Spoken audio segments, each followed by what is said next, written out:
사도행전 16장 6절에서 10절입니다. 아시아에서 말씀을 전하는 것을 성령이 막으심으로 그들은 부르기아와 갈라디아 지방을 거쳐가서 무시아 가까이 이르러서 비두니아로 들어가려고 하였으나 예수의 영이 그것을 허락하지 않으셨다. 그래서 그들은 무시아를 지나서 드로아에 이르렀다. 여기서 밤에 바울에게 환상이 나타났는데 마케도니아 사람 하나가 바울 앞에 서서 마케도니아로 건너와서 우리를 도와주십시오 하고 간청하였다. 그 환상을 바울이 본 뒤에 우리는 곧 마케도니아로 건너가려고 하였다. 우리는 마케도니아 사람들에게 복음을 전하기 위하여 하나님께서 우리를 부르신 것이라고 확신하였기 때문이다. 아멘. 흔히들 열심히 일하기만 하면 된다고 생각합니다. 하나님의 일을 열심히만 하면 좋은 일꾼이라고 생각합니다. 오늘 말씀이 여기에 대해서 우리에게 말해줍니다. 무조건 열심히만 하면 하나님의 적이 되기도 합니다.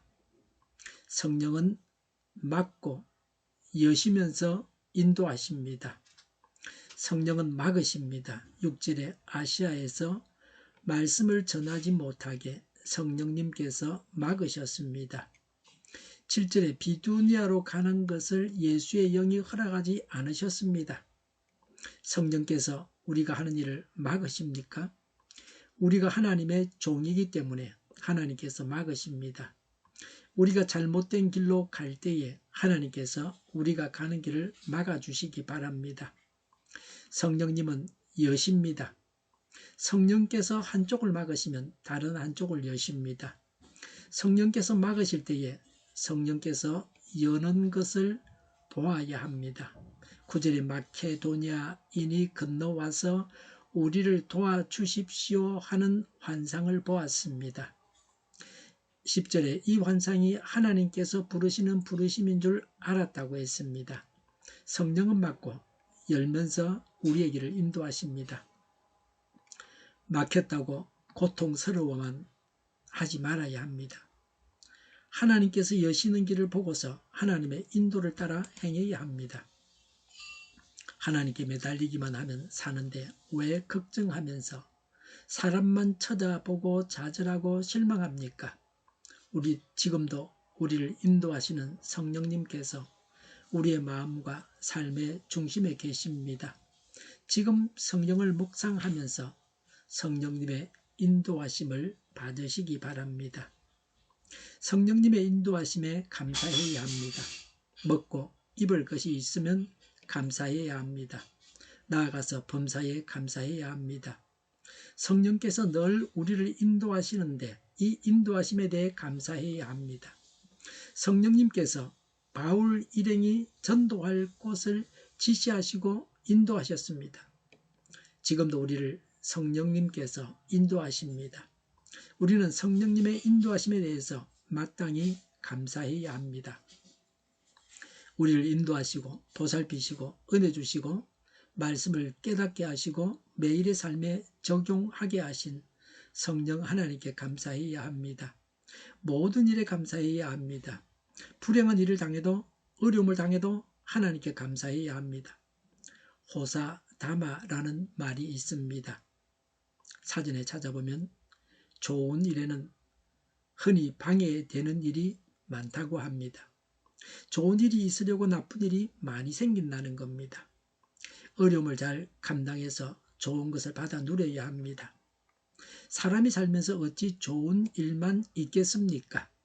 나쁜 일을 당해도 다가올 좋은 일을 고대하면서 좋은 것을 주시기 위해서 지금 어려움을 당한다 이런 마음을 가지고 감사해야 합니다.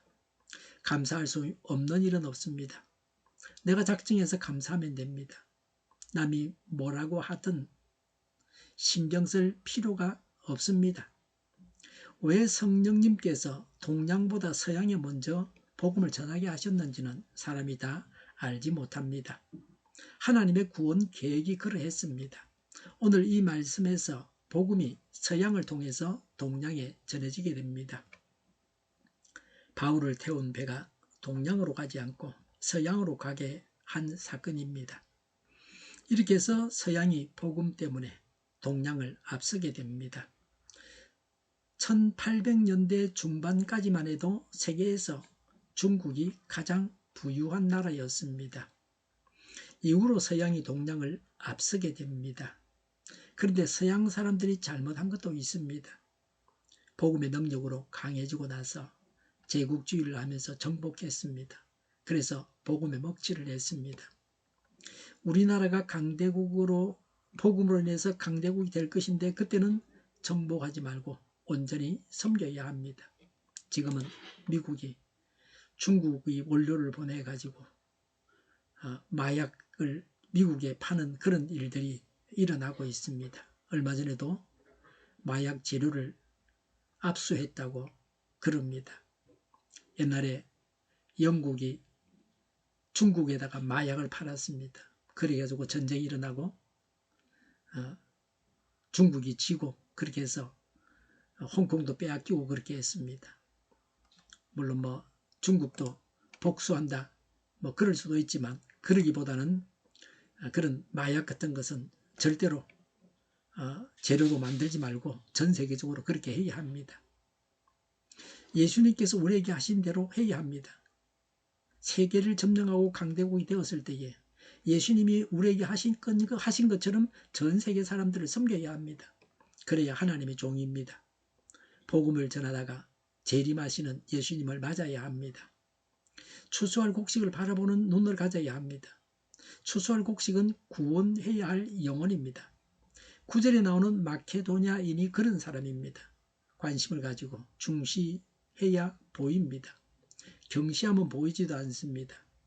우리가 전도하고 양육해야 할 사람들이 도와달라고 하는 그 부름을 들을 수 있어야 합니다. 피선교 지역에서 우리를 부르는 소리를 들어야 합니다. 전 세계적으로 2023년 기준 약 7억 3,340만 명이 기아로 고통받고 있습니다. 전 세계 인구의 9.1%에 해당됩니다. 대충 말하면 전 세계 인구 중에서 10명 중에 1명은 배고프고 먹을 게 없어서 고통받고 있습니다. 굶어 죽는 사람도 그 중에는 있습니다. 역사상 최고로 많은 수가 기아에 허덕이고 있습니다. 때로는 농사가 풍작인데 경기가 나빠서 곡물을 사 먹을 돈이 없습니다. 요새는 기상이변으로 지구가 더워지면서 흉작이 되어 먹거리 값이 올랐습니다. 가난해서 먹을 것이 없는 사람들이 사는 지역들이 대부분 선교해야 할 지역들입니다. 먹을 것을 주면서 복음을 전해야 합니다. 우리나라가 아프리카에서 농업 기술을 전해주고 먹을 것을 생산하게 하고 또 예수님을 전하고 그리스도의 사랑을 보여주면서 복음을 전하고 있습니다. 잘하는 일이고 그렇게 해야 합니다. 영혼의 탄식, 추수할 일꾼을 찾는 하나님의 안타까움을 알아야 합니다. 추수할 영혼에 대한 애정을 가져야 합니다. 구원하시고자 하시는 하나님의 마음을 알아야 합니다. 그리스도인의 생활은 성령보다 기도보다 앞서서는 안 됩니다. 우리는 하나님의 종입니다. 우리는 하나님의 도구입니다. 하나님의 음성을 듣고 그 음성에 순종해야 합니다. 내 뜻을 버리고 하나님의 뜻에 순종해야 합니다. 지금 성령께서 뭐라고 말씀하십니까? 어떻게 순종하며 따르라고 하십니까? 그 음성대로 하나님을 따라가야 합니다. 성령님의 인도하심에 감사해야 합니다. 우리가 구원해야 할 사람들을 볼 수 있어야 합니다. 이것이 복된 삶입니다. 세상살이에만 취하지 말고 하나님의 마음을 품어야 합니다. 세상을 보지 말고 하나님을 봐야 합니다. 세상 사람들이 귀하다는 것만 귀하게 여기고 쫓아가지 말아야 합니다. 하나님의 선하시고 온전하신 뜻만 쫓아가야 합니다. 성령님을 따라서 하나님의 일을 해야 합니다. 기도하겠습니다. 성령님의 인도하심에 유의하겠습니다. 하나님의 음성을 경청하겠습니다. 성령님을 따라서 하나님의 일을 행하겠습니다. 저희를 불쌍히 여겨 주옵소서. 저희를 악에서 구하옵소서. 하나님의 뜻이 이 땅에서도 이루어지게 하옵소서. 저희의 간구에 응답하여 주옵소서. 기도하기를 쉬지 않게 하옵소서. 저희의 필요를 채워주시옵소서. 오늘도 차고 넘치는 복된 삶을 살게 하여 주시옵소서. 감사와 찬양을 주님께 돌려드리며 예수님의 이름으로 기도하옵나이다. 아멘.